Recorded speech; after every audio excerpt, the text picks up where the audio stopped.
At Red Barn, our pet food ingredients work overtime. They aren't just there for show. Dandelion greens work to maintain a healthy digestive system. Salmon oil works to enhance the immune system. Green-lipped mussels work to support joint health. These hard-working ingredients support your dog's active, healthy life. Look at the label. We want you to. Red Barn Naturals Pet Food. Simply the best. Find it in your local pet specialty store. Visit redbarninc.com/coupon to save $1 off your first can. Blog Talk Radio. You know what time it is.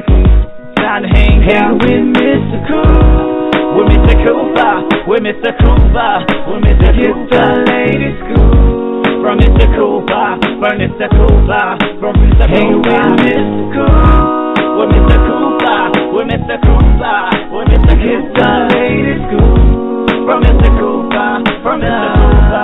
Yeah.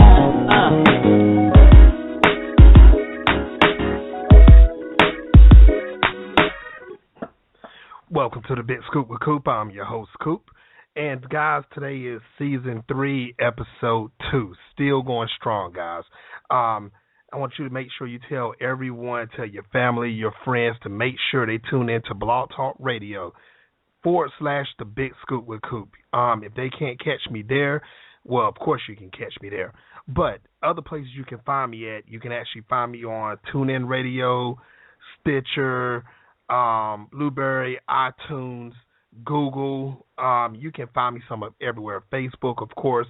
Make sure you go to www.facebook.com/The Big Scoop with Coop.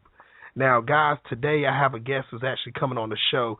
He's actually done big things. He's actually been directing a lot of big movies from the past up to now. He's actually a very, very successful director in the movie industry. He's actually worked with people like Bobby Brown. He has actually worked with people like Tatiana Ali. He's actually worked with a lot of people in this industry. You will learn a lot today, guys. Make sure you get ready for this because I'm very excited to have him on the show myself. Enough about that, guys. Ladies and gentlemen, the one, the only Jerry LaMothe. Welcome to the show.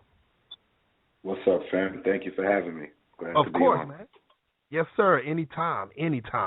Now, just to let you know, on this show, we always talk about how you started in your career, your success, give advice on how to actually get into your career, and much more. But, Jerry, at first, I have to actually give you big props, man, for what you've done and the talent that you've worked with. You've actually, worked with big names, and it wasn't given to you. You scratched your way into this industry, and you're still doing big things today. And, I just got to give you props on that off top. Thank you, my dude. I appreciate that. Yes, That's sir. What I'm talking about. That's what I'm talking about. You aren't lying. Yes, sir. People worldwide right now that's listening. It hasn't been the typical Hollywood studio route, that's for sure. Man, in today's time, we will get into that also.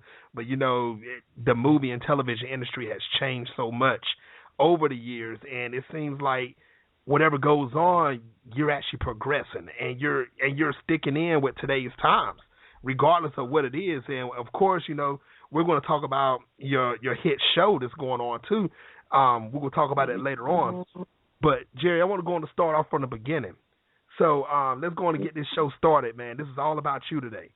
So when did you realize that you wanted to become a director in the television and movie industry? That's a good question, man. I'm honest with you, I've been in love and infatuated with cinema for as long as I can remember, man. Literally 4, 5, 6 years old.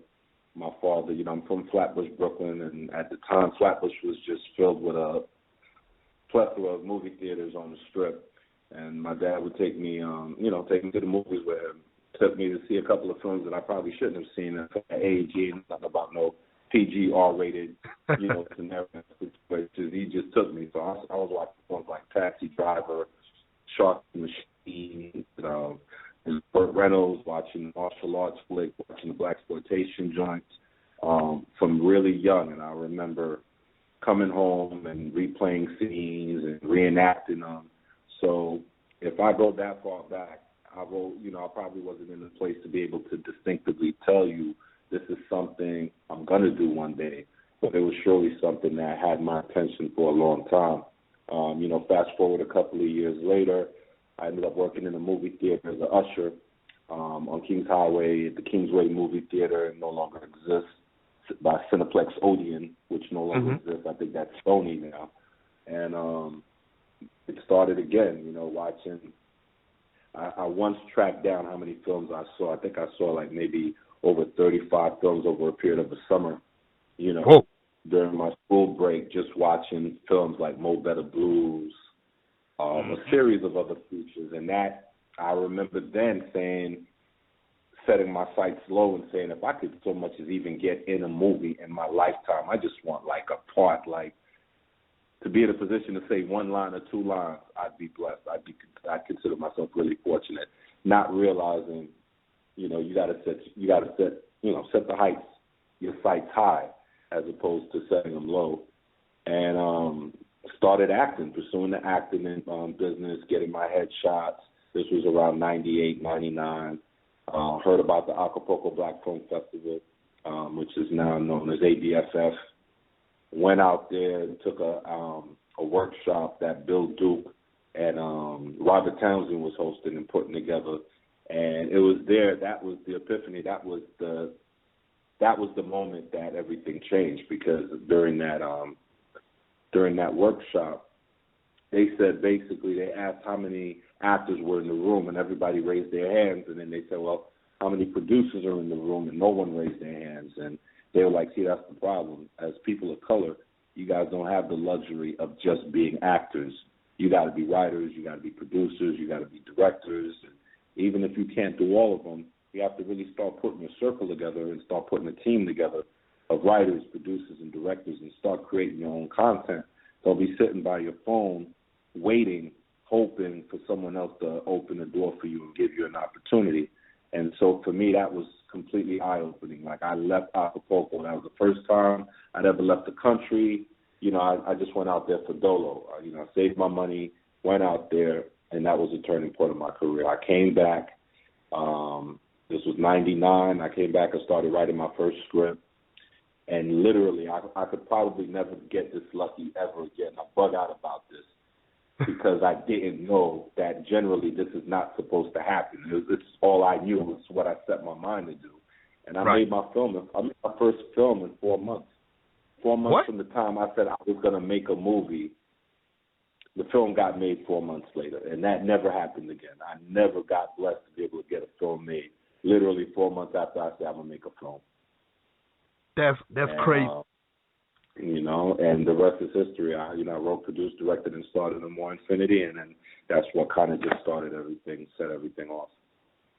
Man, and see right there, that shows for everybody that's listening right now, if you put your mind to it, you can do it. And I don't want that to be some catchphrase, because you just heard Jerry right now. It's the truth. It's like if you go out there and you put your mind to it, you can accomplish anything. Now, and you're right, Jerry. Now, that was not supposed to happen. How your career started, it was not supposed to happen. But you defeated the odds, and that's what a lot of people. And I don't want to make this a segregated show or anything, but a lot of people of color, they feel like that they're only one-dimensional. If they can't do this one certain thing, they can't do anything. Well, I don't want to say anything, but a lot of things they feel like it can't be accomplished. And, learning from you and the talent that you work with, it shows that, hey, your color doesn't matter. It's your skill. And it's your skill and what you've done is what actually brought you to the dance or where you at today. Now, talking about being in that room, when they asked about the actors and who are directors and everything, let's fast forward to today. We're going to be going back and forth, but like today, do you feel like it's harder to direct a movie or television show compared to writing a movie or a television show? Do you feel like it's harder for people to actually write it instead of just directing it?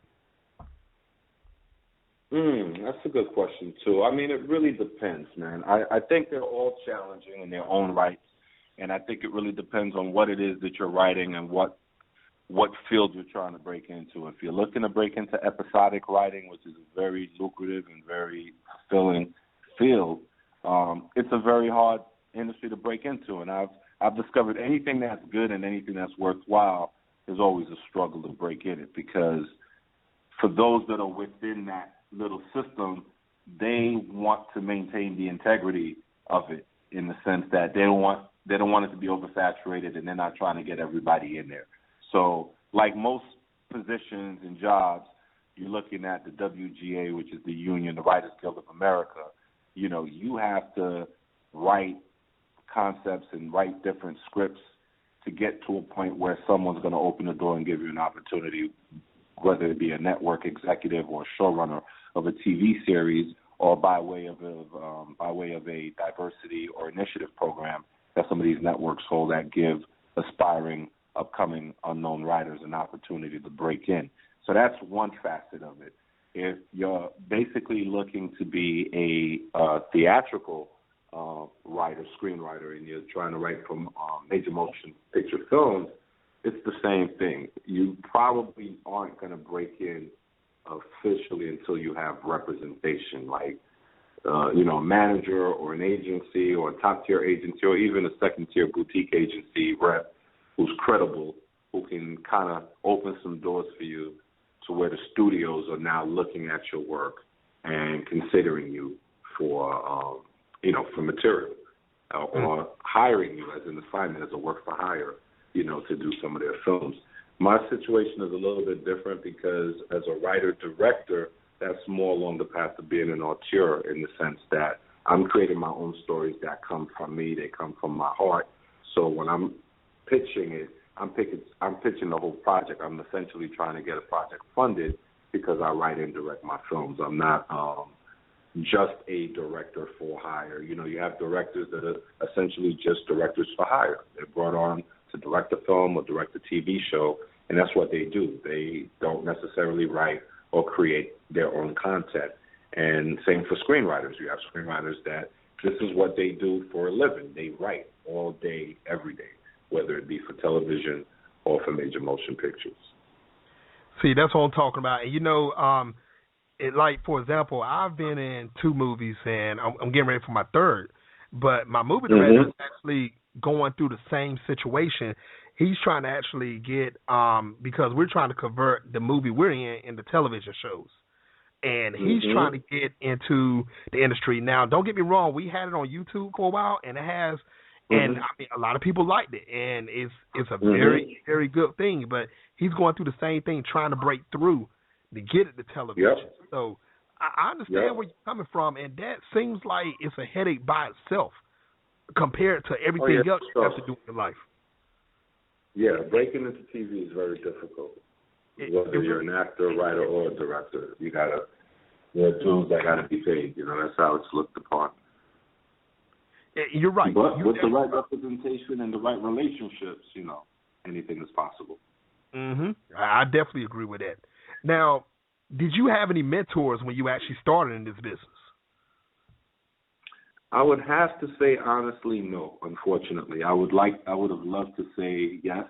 My mentor in life has always been my father, and my father is, while he may have been a film buff, he certainly wasn't an industry type or an artist, in that sense of the word. So, for me, it's really been trial and error, and it's not to say that I haven't had an enormous amount of support and a support system, because I truly have. There are a lot of people that have really championed me and have backed me and supported me, whether it be financially or even just in general. Scores of people have been there for me, but the term mentor in the true sense of the word, I wouldn't say that, not within this industry, unfortunately. That would have been nice, but I find that it's and this is the part that's a little sad. What's unfortunate is that we have this stigma or this psyche, if you will, that everyone is afraid of losing something and afraid of having something taken from them. So to a large degree, everyone is kind of trying to hold whatever wealth of information they have. They feel compelled to have to hold it for themselves. And yep. If I may be frank. Now, there have been those that have been kind to me and have offered me some words of wisdom. I've encountered, of course, I had the good fortune of working with Melvin Peebles on Blackout. He was great. He's been one of those people who have definitely championed for me and was a pleasure to be around. I had one or two brief encounters with Harry Belafonte, and then when we sold Blackout, I had the opportunity to engage in some dialogue with Reginald Hudlin.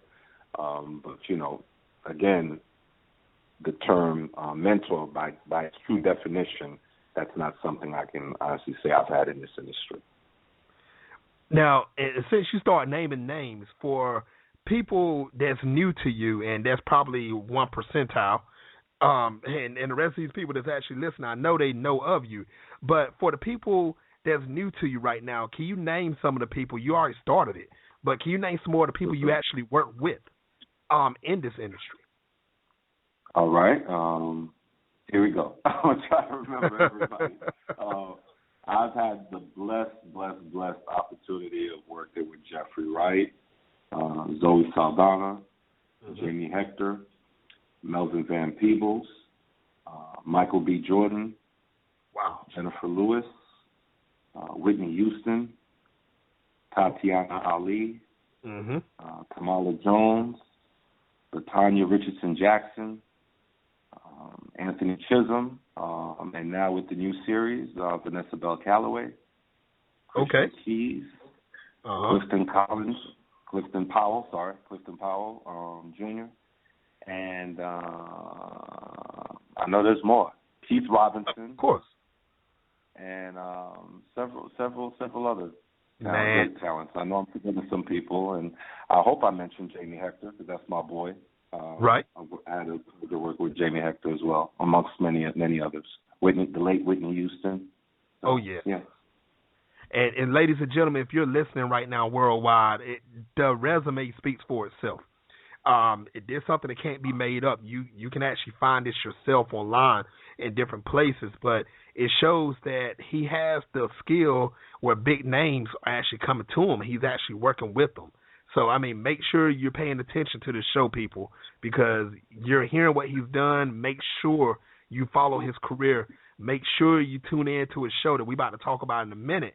This guy's doing big. I don't know how else I can make this any bigger coming from me, but Jerry's doing big things, man, and trust me, his career is nowhere being close to being over. So make sure you guys follow this guy. He's the truth. He's definitely the truth. Thank you, brother. I appreciate that. Now, talking about the industry, in your personal opinion, do you feel that the movie and television industry has changed within the last 20 years for the better or for the worse? Television and movie industry. I'd say even in the last 5 years, it's changed significantly, dramatically. Film has changed, and it's kind of transitioned into the other, if you will. Television itself has basically taken over. Like, television is sick. From the content, from the depth, the cinematic, it's more cinematic, more character-driven, and people are being drawn to television more. You have top A-list actors going to TV. You have top-notch filmmakers running back to television.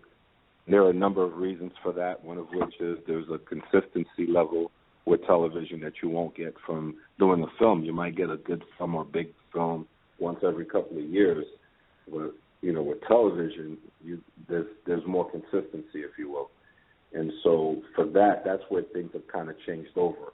I wouldn't go as far as saying that film and, movies are obsolete, but the game is definitely changing by the day with television on the right, streaming in the middle, and the movie theater on the left. A lot of people are going more towards streaming and television, and the two are kind of becoming more and more intertwined, if you will, because cable is going out, right. And it's something that they're trying to figure out how to save it, but it's inevitable. It's making its way out, and people are streaming. People are going to Roku and Hulu and Netflix and getting Apple TV, where you can go in your browser and still have a television experience without having to have cable and have access to all of these different streaming services and networks. So that's the platform. That's what things are becoming. And so for that, you'll find a lot of artists such as myself are making their way and trying to transition with the change and not be left behind. And part of that change is understanding that content isn't exclusive to movies anymore.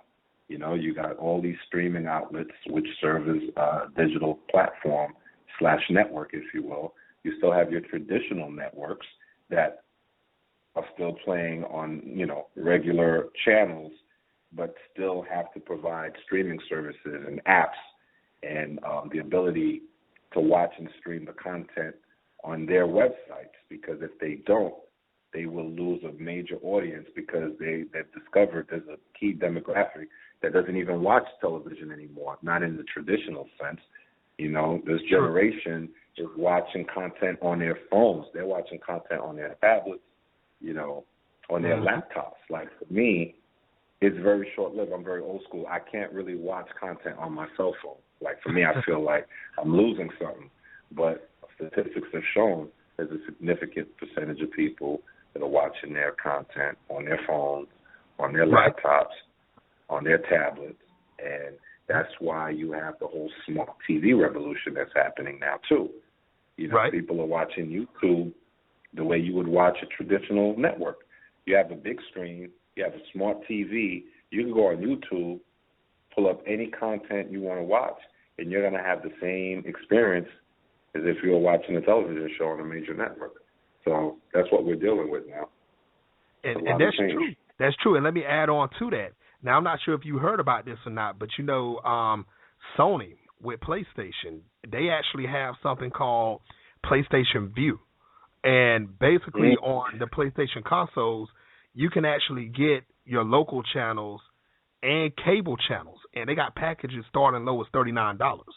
And you don't have to have, and there's no contract. It's like straight streaming all of these channels, and you get DVR through the cloud. So it's like, you're right. A lot of things are actually changing this way, where it's a cable killer. It's a big cable killer. Now, me personally, Jerry, I don't see how cable can make a comeback. I believe within like the next 10 years or less, it's a wrap for them. That's what I believe. So, yes, sir. Yes, sir. Now, you named some of the actors that you've actually worked with. And this right here is going to probably make you start thinking hard again, because you've done so much once again. Can you name some of the movies and the television shows you've been involved with? Yeah, so my first film was Amore and Trinity. That was my first joint. And that allowed me and gave me opened the door for me to be offered to direct Norris Hair Salon. Mm-hmm. After I directed Norris Hair Salon, I did a small little comedy called The Hustle. After The Hustle, I came back and did one of my own personal passion projects, which was Blackout. That was with Zoe and Jeffrey Wright and Michael B. I did Blackout. After Blackout, I did a short film called The Tombs, which also opened some doors for me. Did a major film festival circuit tour. Did very well. It was very well received. Shortly after The Tombs, I did another short film with Jamie Hector, where he was an executive producer. I came on and directed that for him and his partner, Allie. And that short film is called Taking Chance. And Taking Chance is actually currently doing a festival circuit tour this year. It started late this last year at the Urban World. It premiered at the Urban World Film Festival, where it won the Audience Award for that short film. So that will be touring this year. And last but not least, most recently, Saints and Sinners, which is my first television, my debut, my foray into the television world. Now, I'm glad you brought that up, Jerry. I want to go on and get into that now, because a lot of people that's listening, I know they've heard about this, and it's time to get more in depth with it now. So we're going to get an exclusive right here on the Big Scoop with Coop. First off, I got to say big shout-outs to Bounce TV. You grabbed this, Saints and Sinners. I mean, this is a show that I believe is going to be one of those all eyes on you. And what I mean by that, Jerry, I don't mean by just all eyes on you as in the television perspective. I mean, I believe people will be watching to see what you personally are going to do when you put your hand in the pot in this, and with all the episodes coming out. So I just want to say, Jerry, I'm going to tell you ahead of time because I know what you can do. And I'm going to say congrats already because I got a feeling, I have a feeling this show is going to go on season after season after season. I feel it. I really do. Now, let's get into it now. Saints and Sinners, tell everybody what the concept of the show is. Man, Saints and Sinners is bananas, man.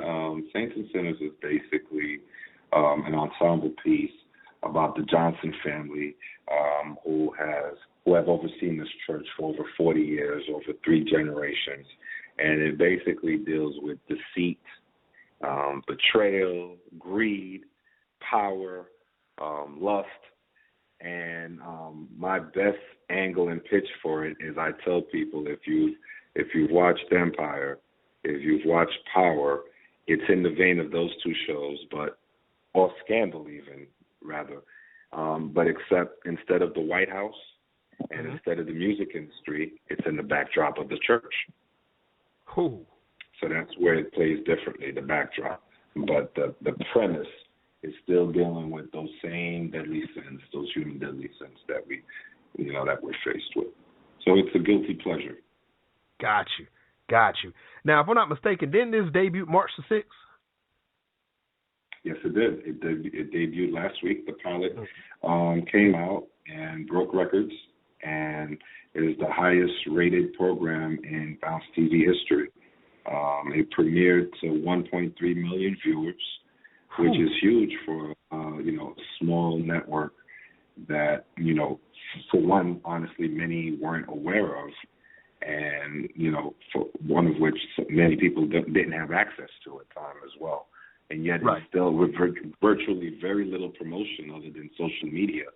There wasn't any major campaigns in the sense that, what an ABC or an NBC would launch, and yet still the show still brought in very, very impressive numbers for a debut and broke records, actually. So it's been kind of surreal for me to fall back and kind of just watch and see what's happening. It started trending on social media, and the feedback was overwhelmingly positive. Like, everyone is basically falling in love with the show. It's an addiction.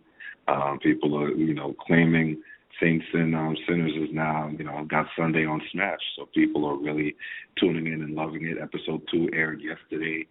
And again, another positive, resounding response to it. So it's fun to put in so much work and energy and, and of course, not just myself. I mean, even with film, you have this, but with television, there's so many, to create a successful TV show, it requires so many different individuals from, your cast and crew, an amazing cast, a very, very talented cast, for one thing. You need a strong writing team, some great executive producers. You need some solid directors to come in and see the vision through. So that's something I'll just take this moment to big them up. The network itself as well. Most small networks, again, Bounce is only 4 years old, most networks are pretty intimidated with dealing with 1 hour scripted drama. 1 hour drama is very expensive. It's very difficult. It can be challenging, and if it's a failure, much less an epic failure, it's hard to come back from it. And that's why a lot of networks gravitate towards reality shows, non-scripted, and even 30-minute sitcoms. They're relatively controlled, whereas, once you start venturing into the 1 hour drama. So this is really essentially kind of unprecedented, if you really think about it, for a network that, again, is 4 years old to decide, you know what, we're just going to throw it all out on the table, and we're going to put out a 1 hour drama, 1 hour series. And the risk is, from what I see thus far, has clearly paid off because it's now put the network on a whole other level. They received a swarm of calls and emails and inquiries about, hey, I need Bounce. I want to watch this. How can I watch this? How can I get it? And the different alternatives were, if you have the antenna, you already have access to Bounce because it's essentially a free channel. It's not a cable channel as many people think. And so if your cable provider has it, then you have access to it. If you can't get it by way of that, you can watch it on the antenna. But it gets better. As a result of the outpour of demand for access to Bounce to watch the show, over the last week, they had to put out an app. They now have a Bounce app, which kind of goes along the lines of what we were just talking about earlier. Yeah. There's an app, so now anybody and everybody can watch Saints and Sinners on the Bounce network via the app. And every Sunday, they're gonna after the airing of the current episode, they'll put up the previous. You can watch the previous episode on the Bounce network on Bounce TV. So you go online, bounce.com or whatever it is, Google it. Don't quote me on that.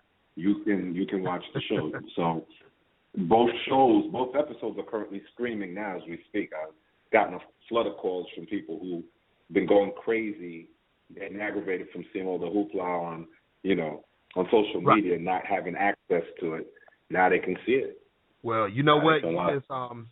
You just helped me out because I'm going to actually look for that out myself because I didn't get the chance to catch episode 2. So, gotcha. We'll be doing. Gotcha. you going to check it out? Yes, sir. Good. Yes. And that's what I want to know also. How did your mind actually create Saints and Sinners? I mean, how did it just pop in your mind to actually say, this is going to be good television?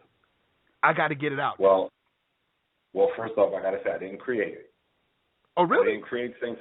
I directed it, and I directed the first 3 episodes.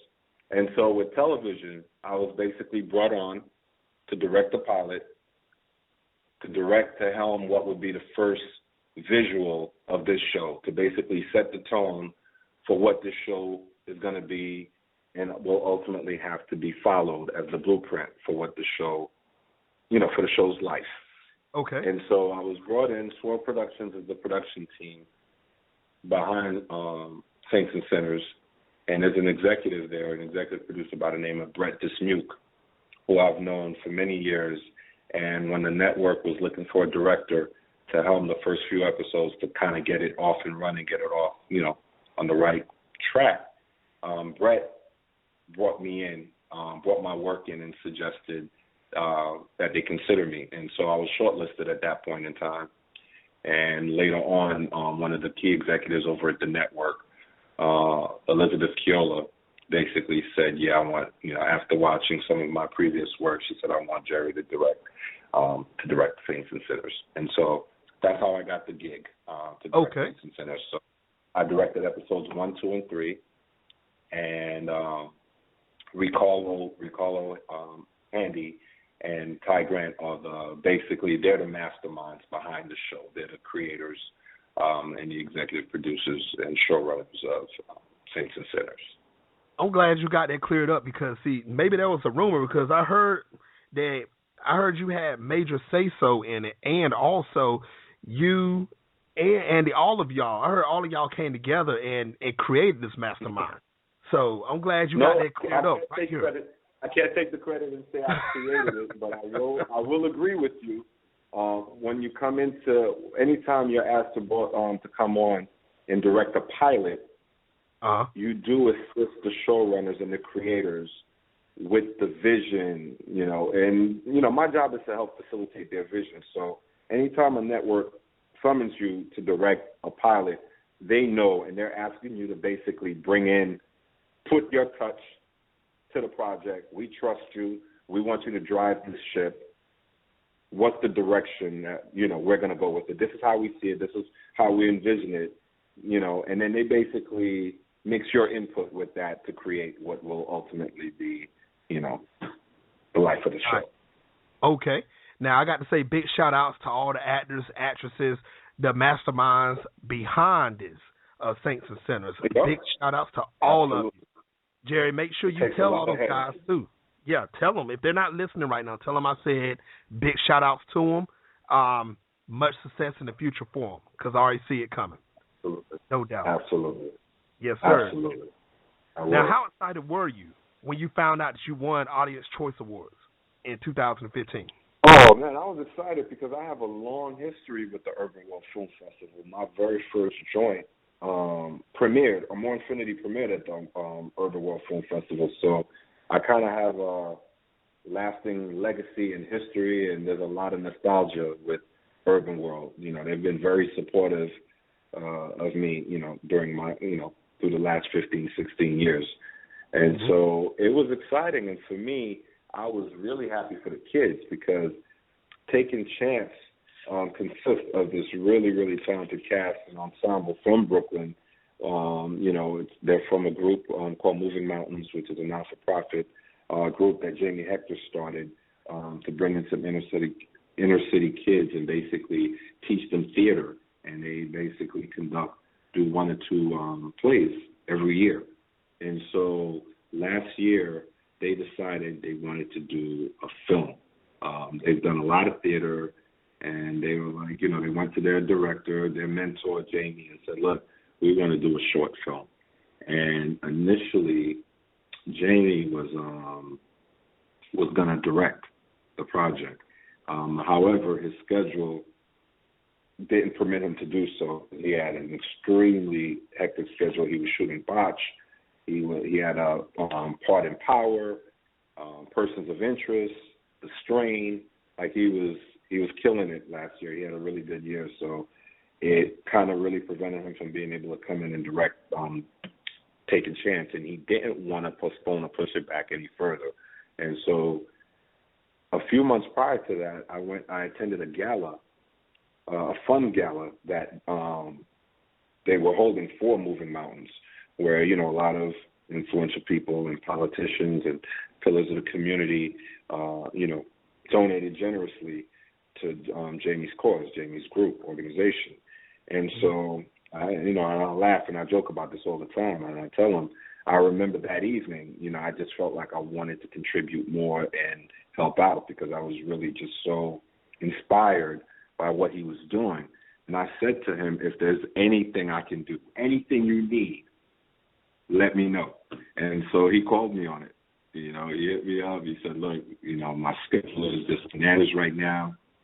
I want to shoot this short film with my group, with my kids, and I'd like to know if you'd be interested in directing it. And that's my boy. That's my peep. So I was like, of course, man. You know, it's a given. And this was like a Wednesday. And I asked him, I said, when do you want to shoot? And he paused and he said, how about this Saturday? I was like, oh, my dude, like, you're killing me. Like, can we at least push it a week? Like, can I at least read this? Can you send me the script first at least? But we were literally shooting like 8 days later. And it was, I guess to some degree, it was supposed to just be this little, you know, experimental thing, a little something to get these kids' feet wet. And it's kind of taken off, man. You know, it's done very well. It's been very well received. And shortly after its premiere at Urban World, you know, last September, you know, the kids all got called from HBO and BT and MTV got called in for auditions. And many of them have since booked some pretty cool roles. I know for a fact 1 or 2 of them have booked a part in The Breaks, the VH1 movie, The Breaks. Yeah. There's a new Netflix series coming out called The Breakdown, I believe. I forgot. Or The Get Down. Forgive me, I don't remember the specific name. But two of the kids got cast in that. So for me, that's very rewarding. That's what makes me happy. You know, because I've been there. I've been there before. But to be able to contribute and support and contribute and see it manifest in that fashion, that's a beautiful thing. Mm-hmm. When's the last time you talked to Jamie? Probably last week or 2 weeks ago. Okay. All right. Big shout out, Jamie. Yeah, because we're working on a couple of different things. We're trying to get a couple of endeavors off the ground. But he's doing great. You know, season 2 of Botch just on Amazon just dropped last week. So he's doing his thing. Okay. Big shout outs, Jamie, if you're listening, man. Holler at me whenever you can. I'd love to have you on the show later on in the future also. So, Jerry, I gotta ask you this though. what is your ultimate goal in the movie and television industry? My ultimate goal is, which I'm currently working on, is to definitely have a couple of my own TV shows. I want to be a content creator and stay true to my origin of this business, in that I'm an independent spirit at heart. And so with that being said, I definitely have a couple of TV shows that I'm developing, that I'm looking to get off the ground. So in an ideal world, in a perfect world, it's basically comprised of three facets, one of which is to have some of my own shows as an executive producer and creator. I will always continue to do my independent films. Okay. That's definitely where I think, I go hard, with telling my personal passion projects, passion stories. So I have about 2 or 3 of those that we're developing right now that we're looking to get off the ground. And I definitely want to continue to direct TV, which I really enjoyed. I've wanted to break into TV for some time now. And so the Saints and Sinners opportunity was a huge opportunity. And so to finally break in, and then once breaking in, not getting just a regular episode, but being summoned to come in and do the pilot, and then for it to end up being a breakout hit that it seems to be, and that it's becoming, like, for me, it's one of those things that brings true to the statement, like, sometimes things take longer than you would like, but when it finally does happen, it almost compensates for all that time that you didn't get it. Like, if I had it sooner, it probably wouldn't have come by way of this. I probably would have had an episode here, an episode of that, an episode here, and that would have been great too. But to finally come out the gate and to come out hard with this hard, and to be able to have breaking record numbers and be able to be connected to the highest rated show in that network's history thus far, like that for me is it's big. Nice. I don't know how many times I can tell you this in one episode, Jerry, but I'm not going to sound like a broken record anymore, but congratulations again. I know Saints Sinners is this your baby right here, regardless if you made it or not. It's still your baby. And I know there's more to come. Trust me. I already know it is. So I'm going to be actually on the lookout for that. Yes, sir. Now, oh, yeah. I didn't birth Saints and Sinners, but I'm definitely one of its baby's daddies. So I feel a little, little obligation here and there. All right. Yes, I can claim a little ownership. You might as well. Look how it's doing already. You're breaking records already. It's only 2 episodes. I mean, come on. Yeah, man. It's been great. It's been nice to see. It's been nice to witness. The network, the execs, the writers, that everyone is really elated about it. It's a beautiful thing. It's definitely a shared credit and a shared celebration. Mm-hmm. It is. Now, for all the people that's listening right now, what advice would you give any male or female if they want to start in the movie industry or television industry, like following your shoes, like as a director, or they want to become a writer or an actor or actress? What would you tell them right now? In an effort to try not to sound generic, all of the above, writing, directing, acting, they're all extremely hard to break into. But what I have found, and what's given me some sanity, is for me as an artist, we all want to make it big and we all want to break out. But for me, it's always been about creating and being able to do what it is that I love, be it writing, be it acting, or be it directing. And that's why if you look at the majority of the body of my work has always been independent.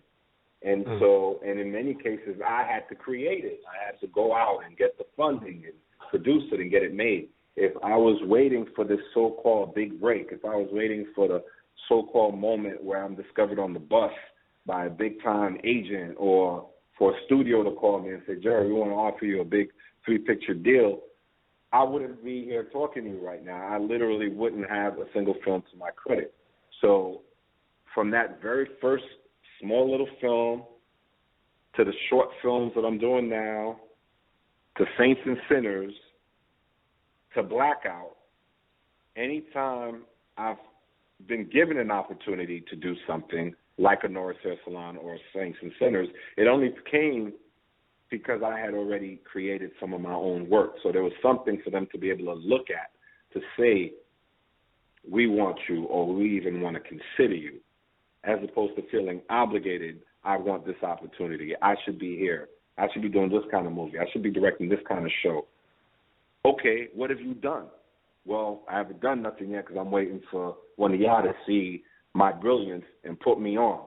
Like, that mindset is really toxic. And you have to question whether or not you're in it for the right reasons.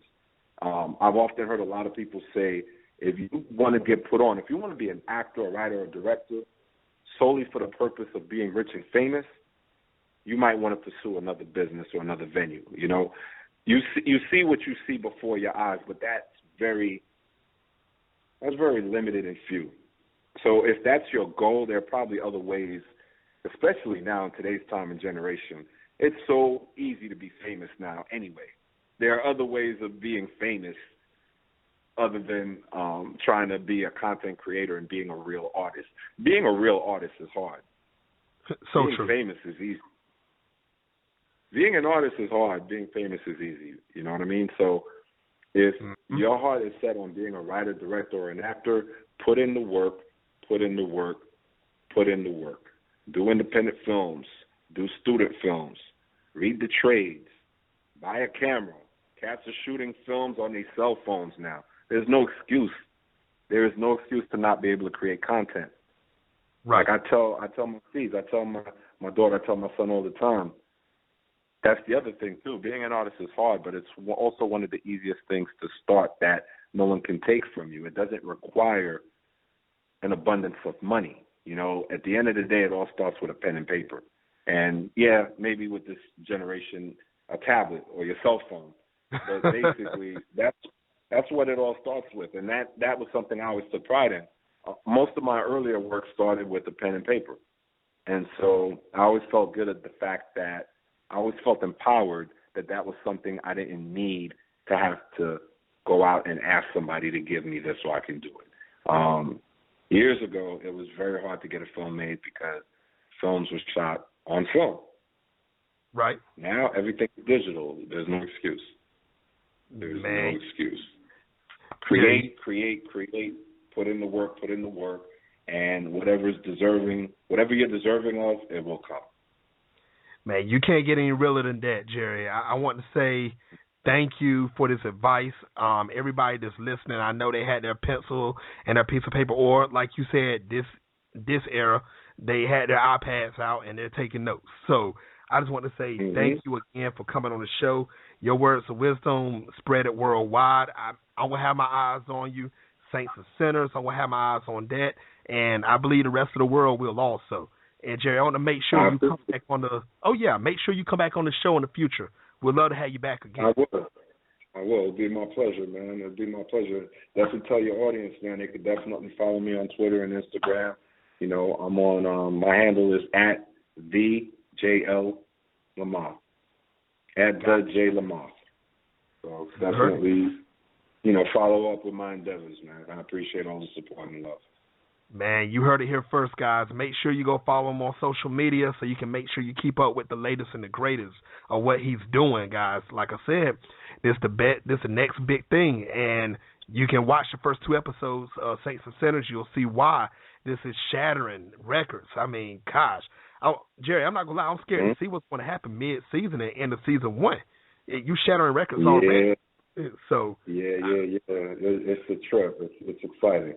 It is. It's definitely exciting, man. My joint, this coming Sunday is my last episode, but definitely tune in, see it all the way through.